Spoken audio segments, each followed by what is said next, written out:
Hari tanpa bayangan merupakan fenomena alam dampak dari dinamika kulminasi atau kondisi matahari berada pada posisi paling tinggi. Terjadi pertama di Sumsel tahun ini pada 9 Maret lalu, di Ogan Komering Ulu Timur dan terjadi di seluruh daerah di provinsi ini. Hari tanpa bayangan dianggap fenomena alam yang biasa terjadi setiap tahunnya dan tidak berdampak pada kondisi hidrometeorologi. Di Sumsel diprediksi terjadi pada Maret dan September nanti.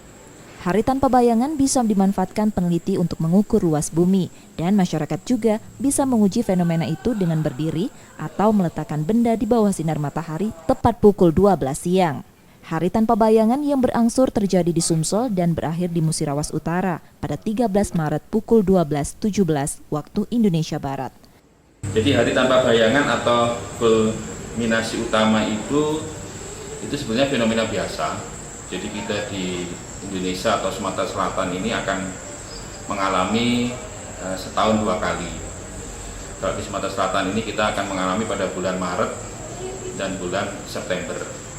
Jadi ini fenomena biasa yang tidak berdampak langsung ke cuaca ekstrim maupun iklim ekstrim. Jadi kepada masyarakat tetap biasa untuk menanggapi fenomena alam ini dan selalu memperhatikan informasi dari BMKG.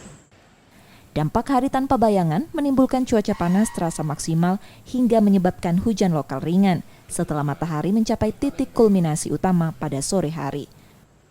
Reski Oktora, Nuklas Diferensial, Kompas TV Palembang, Sumatera Selatan.